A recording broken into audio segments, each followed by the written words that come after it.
Welcome back, guys. We're here on After Hours, and we've got Lala with us, and we're on the big table. So we're going to play a couple of games, and then we're going to bid him adieu. Lala, मैं आपको एक दो तस्वीरें दिखा रही हूँ. Please. आप मुझे बताएं कि what was going through your mind during these photos. This is the first one. आपको ये याद है? ये आप कैसे याद नहीं ये इसलिए याद है क्योंकि 11वां मैच जीते थे हम. अच्छा. और जिस तरह जो मैं आपको अपॉर्चुनिटीज की बात कर रहा था ना, वो इसको कहते हैं अपॉर्चुनिटीज कि यार ये मैच मैं कैसे जितवा दूं. अच्छा. क्या ऐसा कर दूं कि लोगों को याद रहे. तो ये उन मैचों में से बड़ी जबरदस्त यादें हैं एशिया कप की हमारी. और ये जुनैद खान का बड़ा कमाल था. मैंने जुनैद खान को कहा था, मैं पश्तो में मैंने जुनैद खाना सिंगल रोखला बास्ता है, मतलब सिंगल करके मुझे उधर आने दो, मुझे खेलने दो. हाँ. अच्छा, वेरी नाइस. उसके बाद ये घर पे है तस्वीर फ्रेम हुई हुई? मेरे ख्याल में है, बिल्कुल है, होनी चाहिए. It's a lovely picture. आप how old were you here? मेरे ख्याल में ये ज्यादा लग रही, लेकिन इतनी है नहीं उम्र. नहीं, ज्यादा नहीं लग रही. मैं यही पूछ रही हूँ. ये लाला, आप क्या खाते हैं कि आप बड़े नहीं हो रहे? मतलब क्यों नहीं हो रहे बड़े जी? I know the inside story जी. You look the same. माशाल्लाह माशाल्लाह. अच्छा, what is this photo? Tell us. अच्छा, ये कोविड का टाइम था मेरे ख्याल में. नहीं, फ्लड रिलीफ कैंपेन थी हमारी फूड. हाँ जी, बिल्कुल. ये मैं मेरे ख्याल में पता नहीं बलूचिस्तान गया हुआ था मैं. ये अच्छा. हाँ, तो ये मैं जाता रहता हूँ. बिल्कुल. माशाल्लाह, that's amazing. What is this? ये घर बना के दिए थे लोगों को. तकरीबन कोई 500-600 घर थे हमारे. अच्छा. ये लोगों को अभी भी प्रोजेक्ट्स इनके अंदर भी 100-100 घरों का चल रहा है. तो हम पूरी कम्युनिटी, पूरी सोसाइटी देना चाह रहे हैं, इसलिए कि फ्लड से जो तबाही हुई थी वो हमें अंदाजा नहीं है.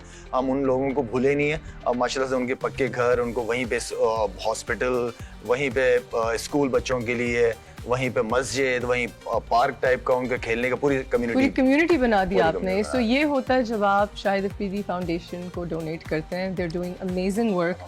Please keep donating. अच्छा, ये कैंप्स लगाए थे हमने क्योंकि सैलाब-ज़दगान जो लोग थे हमारे, वो बिल्कुल उनके घर खत्म हो गए थे.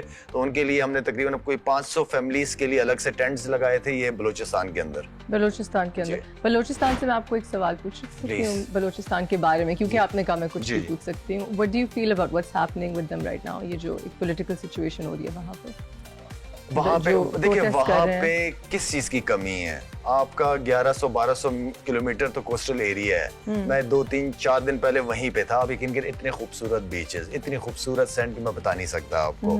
मार्बल उधर है, सोना उधर है. वो कहते हैं लोग तो वहाँ पे चलते हैं बगैर चप्पल के, लेकिन उनको ये नहीं पता कि वो चल किस पे रहे हैं, वो सोने पे चल रहे हैं. तो अल्लाह ताला ने हर किस्म की नेमत पूरे पाकिस्तान के बलूचिस्तान को दी है. जिस दिन बलूचिस्तान अपने पाँव पे खड़ा हो गया ना, मेरे ख्याल में IMF हमारे पास आएगा मांगने पैसे. हमें नहीं जाना पड़ेगा. इतना कुछ है सूबे के अंदर. माशाल्लाह. I hope that people are persevering. What is this photo, Lala? बस ये वही राशन कैंपेन चल रही थी. And then I think यही हो रहा है. ये एक छोटे से बच्चे को जूते पहनाए जा रहे हैं. मैं जब जाता हूँ बलूचिस्तान साइड पे, बाई रोड खास तौर पे, तो बहुत सारे बच्चे ऐसे नजर आते हैं मुझे जो नंगे पाँव खेल रहे होते हैं. और बस मैं जब भी जाता हूँ, शौक से मैं या मेरी फैमिली बच्चियां जाती हैं, इन बच्चों को जूते पहनाते हैं. ये आप पहना रहे हैं? माशाल्लाह. जी, मैं मेरे बच्चे करते रहते हैं. हम लोग जाते रहते हैं. ब्यूटीफुल. ड्राइव बहुत खूबसूरत. मुझे ड्राइव बहुत पसंद है बलूचिस्तान की. बहुत पसंद है. अब वैसे जाना चाहिए बलूचिस्तान. आप जाएं, आप कोयटा की साइड जाएं या आप गवादर साइड पे जाएं, मजा आ जाएगा आपको. Would love to. अब एक मोटिवेशन आ गया. चलिए लाला, शो का नाम है आफ्टर आवर्स और हम बस पैक करने वाले हैं शो को. अब आप मुझे बताएं, आफ्टर आवर्स में हमने एक सेगमेंट रखा है, वो है स्टोरी टाइम. Scary story. कोई डरावना किस्सा, डरावना वाकया, कोई ऐसी चीज कोई हो जो आपको याद रही हो. अच्छा, क्योंकि यंग थे, 13-14 साल की उम्र थी हमारी. अच्छा, जैसे ख्वाब, दौरानी ख्वाब बहुत कम देखे. एक दफा जब छोटे थे तो बड़े भाई जो थे वो हॉरर मूवी लेके आए थे. उसका नाम था evil death. I remember evil death. बहुत स्केरी मूवी है. वो फिल्म देख के मेरे ख्याल में मुझे लग रहा है कि 2-3 दिन कंटिन्यू मैं नहीं सो पाया था. वही सारे सीन चल रहे थे साथ. और उसमें तो भाई तो ये करते थे ना, फिल्म लगाते ना, पूरे कमरे में अंधेरा कर देते थे. अब छोटे भी थे और उससे ज्यादा हॉरर मूवी मैंने नहीं देखी. इविल डेथ तो इज वेरी स्केरी. अभी आप एक फिल्म देखिएगा, स्माइल. अच्छा, okay. It's so scary. Netflix पे आप देखिएगा. लेकिन कोई किस्सा ऐसा हुआ क्रिकेट के डेज में या बचपन में? ऐसा कुछ हुआ तो नहीं, लेकिन ये था कि एक और वाकया था कि हमारे मोहल्ले में हमारे एक पड़ोसी थे, बुजुर्ग थे, आज भी नाम याद है मुझे, कादिर साहब. उनका इंतकाल हो गया था. तो उनकी कब्रिस्तान में पहली दफा लाइफ में कब्रिस्तान गया हूँ और उनको दफनाने के लिए मैं सामने खड़ा हूँ. उनको दफनाया जा रहा है फिर, और था भी मगरिब का टाइम. और उसके बाद मिट्टी शिट्टी ये सब कुछ डाल रहे थे.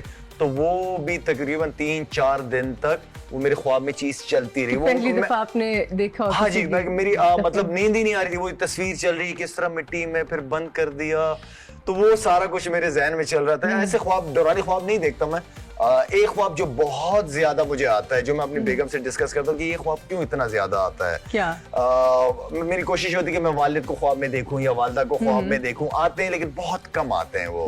लेकिन ये ख्वाब मेरे बहुत आता है कि मैं कहीं एक जगह पे भाग रहा हूँ, हवा मेरे अगेंस्ट चल रही है और मुझसे भागा नहीं जा रहा, और मैं स्लो मोशन में भाग रहा हूँ और पीछे से कुछ 5-6 लोग हैं, वो फायर किए जा रहे हैं, मुझे मारने की कोशिश कर रहे हैं, और मैं अगेंस्ट द विंड जा रहा हूँ, मुझसे जाया नहीं जा रहा, मैं पूरी जोर लगा रहा हूँ।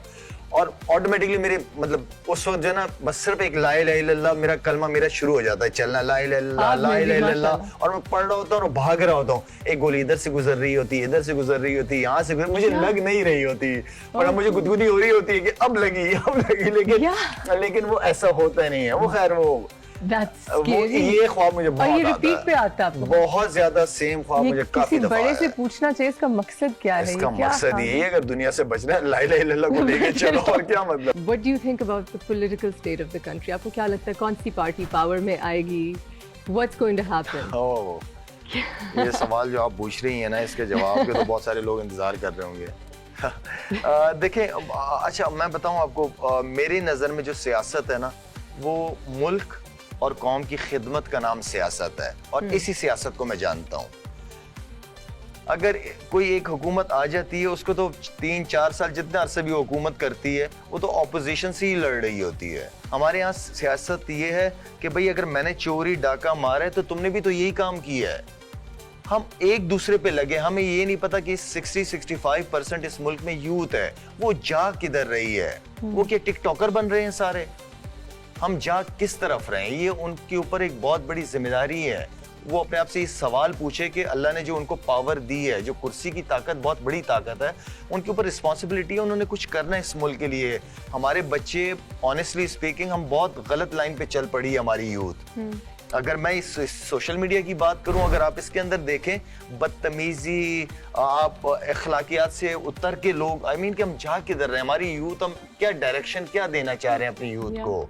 जो कि मैं हमेशा अपने बड़ों से ये बात कहता हूं कि आप हमारे यूथ को सिर्फ 2 चीजें दे दें, आप एजुकेशन दे दें और स्पोर्ट्स सारी फैसिलिटीज दे दें आप। अभी अगर अरशद की बात हम कर रहे हैं, जो माशाल्लाह से गोल्ड मेडल लेके आया पाकिस्तान के लिए, कहाँ से आया ये लड़का, किस गाँव का, मियां चन्नू से है, कौन से प्रोफेशनल ट्रेनर्स, कौन से उनके कोचेस जो उस बंदे को गोल्ड मेडल दिलवाया है, वो अपने उसके ऊपर उसने किया है सारा कुछ। जो भी किया, थोड़ा बहुत हल्का फुल्का गवर्नमेंट ने सपोर्ट किया होगा, लेकिन आई मीन कहने का मतलब ये है कि इस मुल्क के अंदर, इस मुल्क के यूथ की बहुत बड़ी जिम्मेदारी है हमारे बड़ों पे, जो सो कॉल्ड बड़े हैं, जो मुल्क चला रहे हैं। तो आई मीन मैं समझता हूँ कि मिल के, अगर मकसद हो ना, आपका मकसद ये मुल्क और ये मुल्क के लोग, यकीन माने सारे काम होते हैं।